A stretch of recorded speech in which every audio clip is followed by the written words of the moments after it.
Evet arkadaşlar, size bugün Samsung NP300 arkadaşlar cihazın SSD upgrade'i nasıl yapılır, SSD disk değişimi arkadaşlar nasıl yapılır onu göstereceğim. RAM upgrade arkadaşlar nasıl yapılır onu göstereceğim. RAM biliyorsunuz bu cihazlarda 4 GB olarak geliyor. 8 ya da üstü nasıl yaparsınız arkadaşlar onu göstereceğim. Samsung'un çok satan cihazlardan bir tanesi. Özellikle de ülkemizde çok satılmış NP300, NP500, NP305 gibi cihazlar falan var. Çok satılmış. Nasıl arkadaşlar SSD upgrade'i yaparız? Nasıl arkadaşlar RAM upgrade'i yaparız onu göstereceğim. Şimdi cihazımız temiz. Samsung'un bir temiz cihazlardan bir tanesi.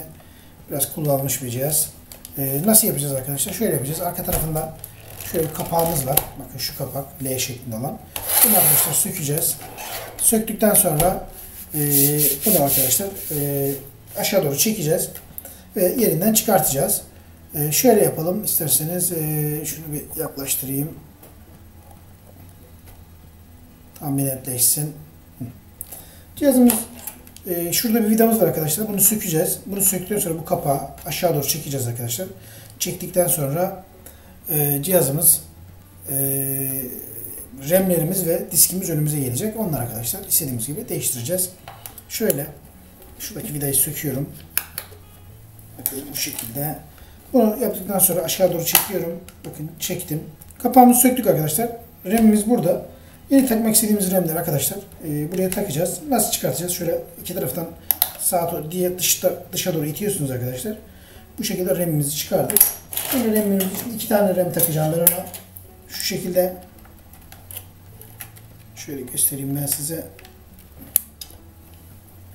Bunu da bu şekilde yerine takıyorum.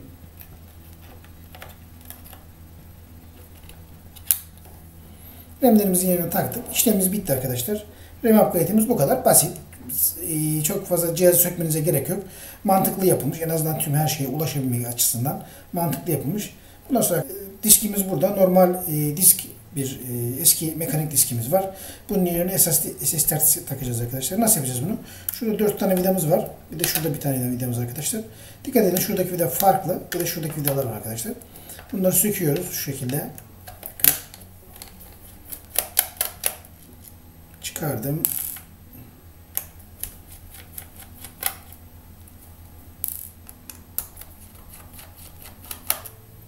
Çıkardım.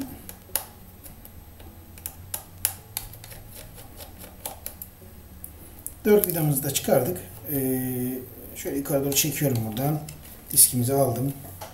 Gördüğünüz gibi mekanik diskimiz bu. Şöyle yapıyorum. Şu kenarda 4 tane vida var. Bunda daha önce sökülmüş olduğum 2 tane kalmış. Şurada 4 tane vida var. O vidaları söküyoruz arkadaşlar. Ve yeni diskimizi takacağız. Şöyle yapıyorum. Buraya koyalım. Buraya koyalım. Bunu çıkartıyoruz arkadaşlar ama şu şekilde koyuyorum yan yana. Çünkü diğer diski de takarken dikkat etmemiz gerekiyor. Bakın aynı şekilde burada bir tane Kingston SSD takacağım ona arkadaşlar. Şurada bakın pinleri aynı şekilde getirerek tekrar kapağın içine koyuyorum. Bu şekilde tekrar vidalarımı vuruyorum.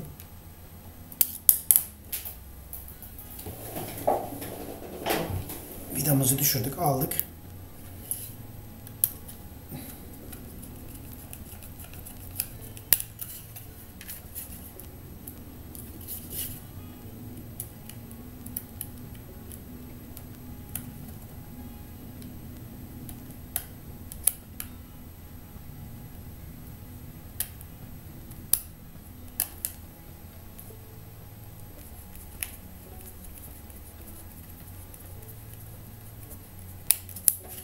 Evet, SSD diskimizi arkadaşlar içine taktım. Tekrar yerine oturtuyorum. Bu şekilde. Tırnaklar, o tırnakları geçirdikten sonra arkadaşlar tekrar vidalarımızı yerine takıyoruz.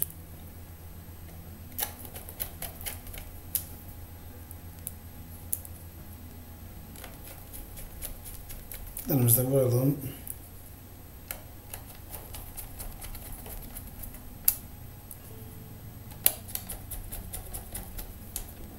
Bu şekilde basit bir şekilde arkadaşlar SSD upgrade'imizi yaptık.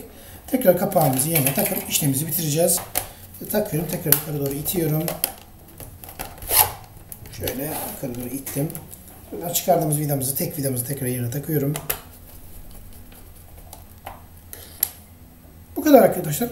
Basit bir şekilde cihazımızı topladık. Bir deneyelim.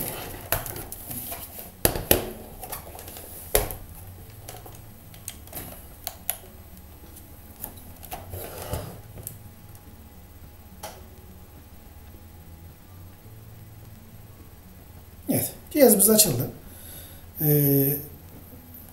İşlemimiz tamamdır arkadaşlar. Siz de gösterdiğim yöntemlere dikkat edin arkadaşlar. Sağlıklı bir şekilde işleminizi yerine getirebilirsiniz. Bu işlem arkadaşlar. Bir problemle karşılaşırsanız lütfen bana yorumlardan yazın. Elimden geldiği kadar yardımcı olmaya çalışacağım. Hızlı bir şekilde RAM ve SSD upgrade'ini yaptık. Siz de benim gösterdiğim yönteme dikkat ederek arkadaşlar tek bir tornavidayla, yıldız tornavidayla işleminizi yerine getirebilirsiniz. Bu arada kanalıma abone olmayı, paylaşmayı unutmayın arkadaşlar. Hepinize kolay gelsin, iyi günler diliyorum.